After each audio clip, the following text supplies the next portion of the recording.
What is going on, everybody? It is me again. It's HorrorFan34, and welcome to another video. And welcome to the start of my 31 Days of Horror Challenge in October. I've been doing this now for 3 straight years now. I reviewed quite a bit of horror films, but I figured I'd do it again this year. And I hope you guys enjoy this October marathon that I'll be doing for the month of Halloween. So happy first day of October to all you horror fans out there and things like that. So, have a good time watching some horror films and, things like that. But when I was making my list of like what horror films to review, I remembered that I still had the previous films on a list that I already reviewed before, so that way I didn't duplicate any reviews that I've done before in the past for Halloween.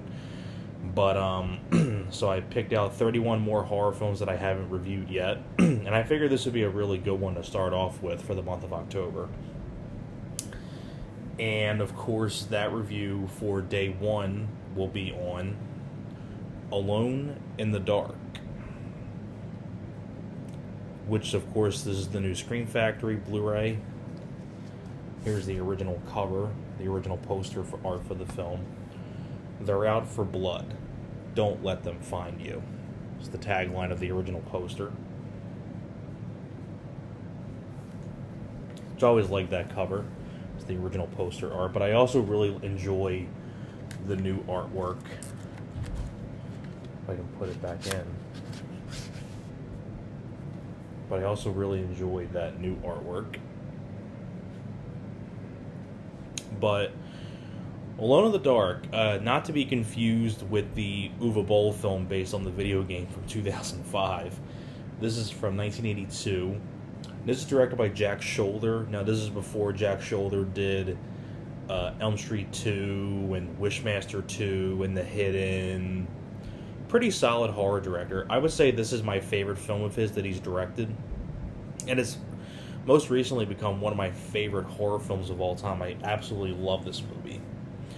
Now, and I know it was actually one of the first horror films that was produced by New Line Cinema. I think it was this and like 2 other films. I think one of them was Polyester, a John Waters movie. I think that's one of the other first ones that was produced by New Line Cinema. And of course, Bob Shaye was part of this for New Line Cinema.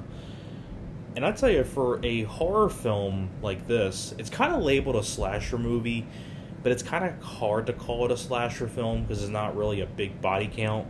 It's labeled a slasher, but they do something really different with it, and I think it's really interesting and unique the way they work around the slasher sort of feel.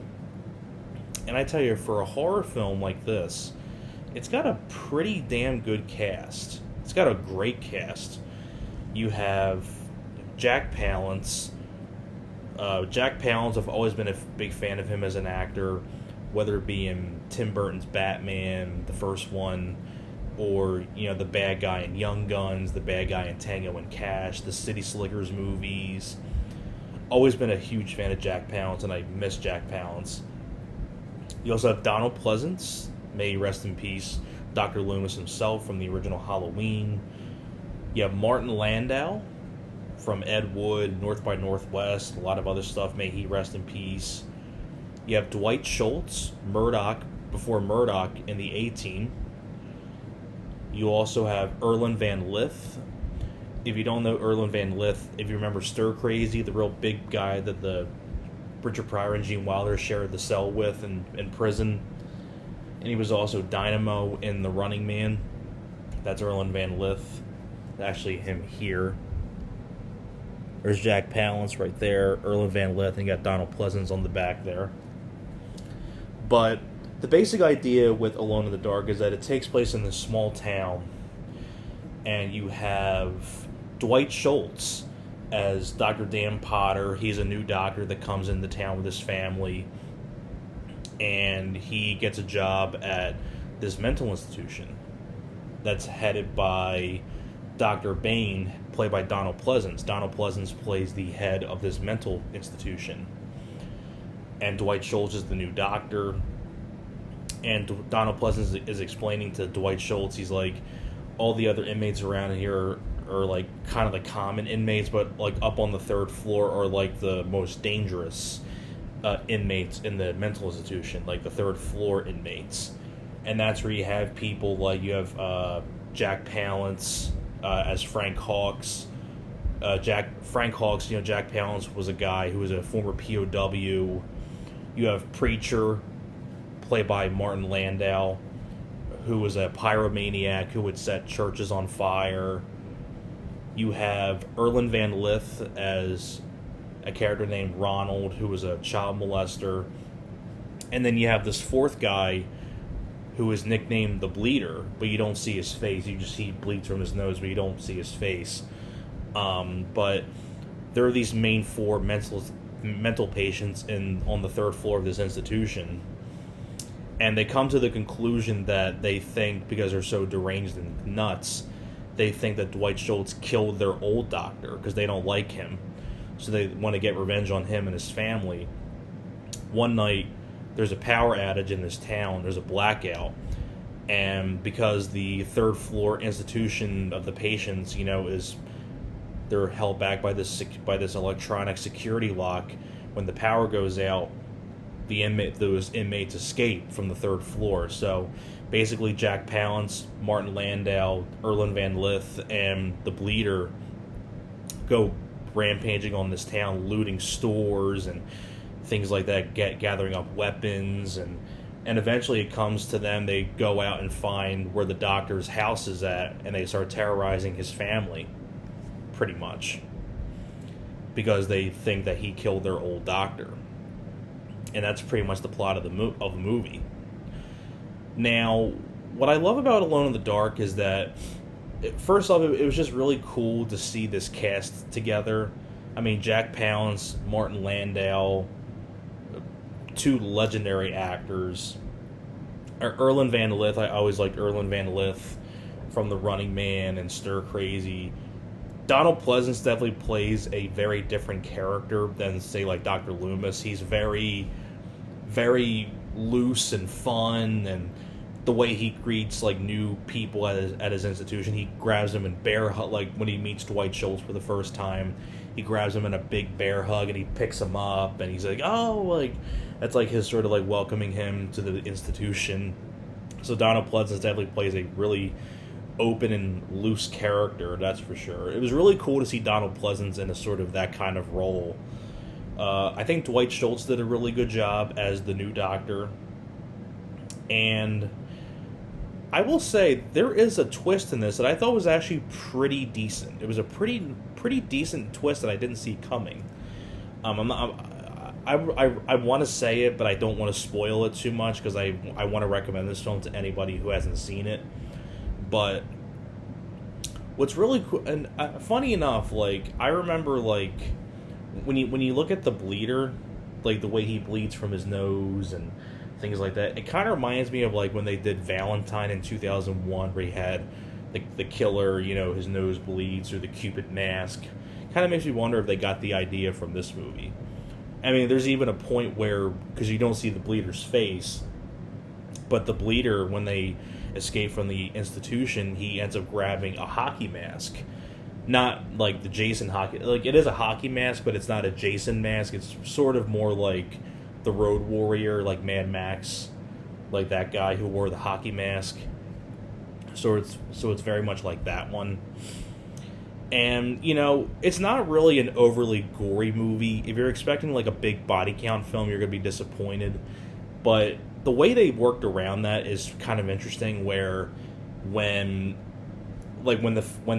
the inmates are terrorizing Dwight Schultz's family in the house, the boy, like they have when Dwight Schultz and his wife and oldest daughter, they go out to see a punk rock band, and they leave their youngest daughter behind with a babysitter, and that babysitter brings over her boyfriend, and they get killed. Like the boyfriend gets pulled under the bed, and the babysitter gets choked by Erland Van Lith's character, which is actually this scene here with Erland Van Lith. He's choking the babysitter.